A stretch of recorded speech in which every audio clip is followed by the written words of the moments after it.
एक बच्चा 5 साल की उम्र तक बोलना सीख जाता है, पर कितना बोलना है, कैसे बोलना है, कहां बोलना है, यह सीखने में उसी बच्चे को एक उम्र लग जाती है। दोस्तों, आज के इस वीडियो में हम बात करेंगे कि पब्लिक स्पीकिंग की वो कौन सी ट्रिक्स है, वो कौन सी टेक्निक्स है जिन्हें सीख कर और समझकर आप अपने पब्लिक स्पीकिंग फियर को दूर कर सकते हो और लोगों को इन्फ्लुएंस कर सकते हो, लोगों के आगे अपनी बात, अपना पर्सपेक्टिव, अपने विचार, अपनी थॉट रख सकते हो, वो भी बड़े आराम से। हेलो दोस्तों, मैं NK Raturi, public speaking coach, first generation entrepreneur, founder and CEO dream big, आपका स्वागत करता हूं अपने इस वीडियो में। आज के वीडियो में हम सीखेंगे पब्लिक स्पीकिंग की ट्रिक्स और टेक्निक्स। आज के वीडियो में हम सीखेंगे कि पब्लिक स्पीकिंग में क्या करना चाहिए, क्या नहीं करना चाहिए। सोचिए कि आप अपने घर में अपने परिवार के साथ बैठे हैं, बातें कर रहे हो, या आप अपने दोस्तों के साथ बैठे हो और बातें कर रहे हो। क्या तब ऐसा होता है कि आपके पसीने निकल रहे हैं बात करने में, आपके हाथ कांप रहे हैं या हार्ट बीट बढ़ रही हो? नहीं होता। वहीं अगर आपको मौका मिल जाए स्टेज पे जाने का, कुछ लोगों के आगे प्रेजेंटेशन देने का, तो जनरली ऐसा होता है कि लोगों के हाथ कांपने लगते हैं, हार्ट बीट धक धक धक धक बढ़ जाती है, पसीने आने लगते हैं और हम टोटली ब्लैंक हो जाते हैं। दोस्तों, ऐसा क्यों होता है? ऐसा इसलिए होता है क्योंकि हमें पब्लिक स्पीकिंग के ट्रिक्स और टेक्निक्स नहीं पता। हम स्टेज पर ऐसी चीजें करते हैं जिनसे लोगों को लगता है कि हम कॉन्फिडेंस नहीं है। तो आज हम जानेंगे कि वो कौन सी ट्रिक्स है, वो कौन सी टेक्निक्स है जिन्हें सीख कर और समझ कर हम अपने पब्लिक स्पीकिंग को नेक्स्ट लेवल पर ले जा सकते हैं, वो भी आराम से। इस वीडियो को लास्ट तक देखिए और लास्ट तक इस वीडियो को देखने के बाद आपका कॉन्फिडेंस टॉप लेवल पर होगा। आप काफी कॉन्फिडेंस फील करोगे, आपको काफी कुछ पता चल जाएगा पब्लिक स्पीकिंग के बारे में। पहली ट्रिक, आपको कभी भी जब स्टेज पे जाने का मौका मिले तो ये सब चीजें नहीं करनी। जैसे आपको ज्यादा स्टेज पे मूवमेंट नहीं करनी। बहुत सारे लोग अननेसेसरी हिलते डुलते रहते हैं। बहुत सारे लोग कभी इस पैर पे, कभी इस पैर पे, फिर इस पैर पे, एक रिदम के तरीके से हिलते रहते हैं। कुछ लोग आगे जाते रहते हैं, कुछ लोग पीछे आते रहते हैं, कुछ लोग आगे जाते रहते हैं, कुछ लोग पीछे आते रहते हैं, कुछ लोग अपनी वॉच को घुमाते रहते हैं, कुछ लोग अपनी रिंग को बाहर अंदर करते रहते हैं। दोस्तों, हिलने डुलने में दिक्कत नहीं है, दिक्कत है क्या आपकी बॉडी आपके कंट्रोल में है। अगर आपकी बॉडी आपके कंट्रोल में नहीं है तो उसे कंट्रोल करना पड़ेगा।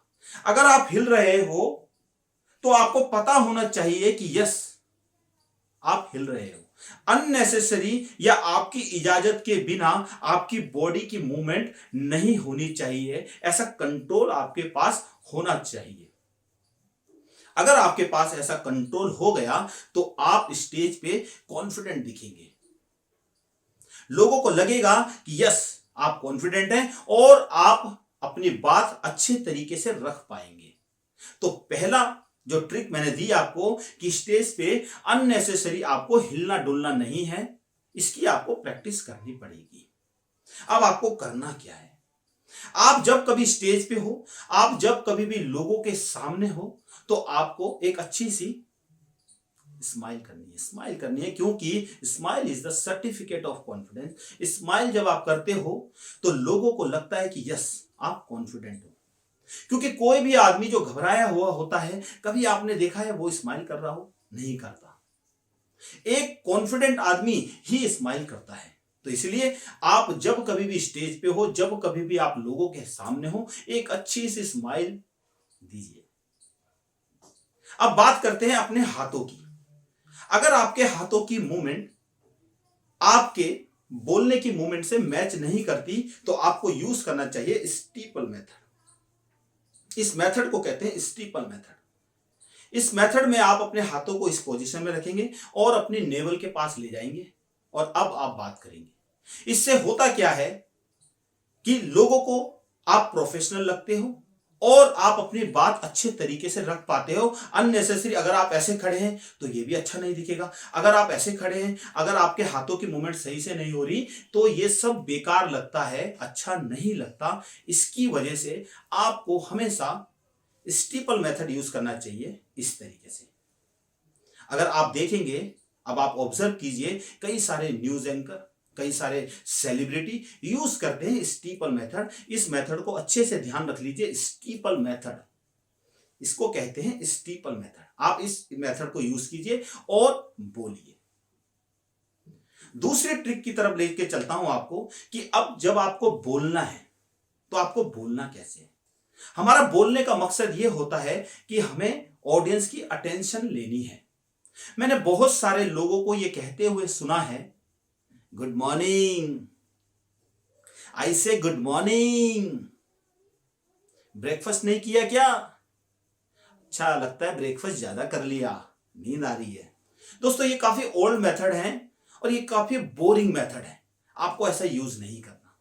आपको क्या करना है, जब आप पोजीशन लेते हो और बोलते हो तो आपको सबसे पहले ऑडियंस की या आपके अतिथि जो आए हैं उनकी प्रशंसा करनी है, उनकी प्रशंसा करनी है। इससे आप ऑडियंस की अटेंशन को ड्रैग कर सकते हो बड़े आराम से। आप प्रशंसा करके फिर अपना परिचय दीजिए और फिर अपने कंटेंट को या अपने भाषण को लोगों के सामने रखिए। इससे लोग आपसे कनेक्शन बन जाएगा और लोग आपसे कनेक्ट हो जाएंगे, लोगों की अटेंशन आपको मिल जाएगी। तो पहला ट्रिक क्या है कि आपको लोगों की प्रशंसा करनी है। दूसरा तरीका, आप ऐसे भी कह सकते हो कि आई रिमेंबर, और फिर आप अपनी बात रखिए कि मुझे याद है 2018 का दिन, मुझे याद है 2015 का दिन। जब आप ऐसे कहते हो कि मुझे याद है तो ऑडियंस को आप मजबूर कर रहे हो ये सोचने में कि आप क्या बोलने वाले हो। यही तो आप चाहते थे, आप यही चाहते थे कि ऑडियंस की अटेंशन आपको मिले, और जैसे ही आपने बोला ऑडियंस की अटेंशन आपको मिल गई। तीसरे ट्रिक की तरफ लेके चलता हूं आपको, कंटेंट। आप अपने कंटेंट को कैसे अच्छा करें, कैसे बढ़िया करें ताकि लोग आपसे कनेक्ट हो पाए। दोस्तों अगर आपको कंटेंट को मजबूत करना है तो सबसे पहले अपने कंटेंट के साथ खुद कनेक्ट होइए। इसका मतलब यह है जो आप लोगों के साथ बोलने वाले हो उस स्पीच से आप सबसे पहले अपने आप को कनेक्ट कीजिए। अगर आप उससे कनेक्ट हैं तो आपकी ऑडियंस उससे ऑटोमेटिक कनेक्ट हो जाएगी।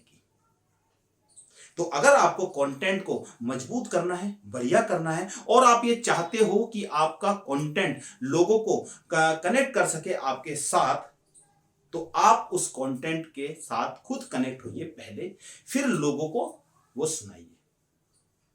चौथे ट्रिक पे लेके चलता हूं आपको। अब आप सोचेंगे कि मुझे एंड कैसे करना है। जब कभी भी आप प्रेजेंटेशन को एंड करें तो थोड़ा पीछे से ब्रीफ करते हुए लाइए और एंड कर दीजिए। जैसे आपने कुछ बताया तो आप बता सकते हैं कि आज की हमने इस स्पीच में या आज की इस प्रेजेंटेशन में हमने ये बातें कवर की, और उसके बाद आप एंड कर दीजिए और आप चले जाइए।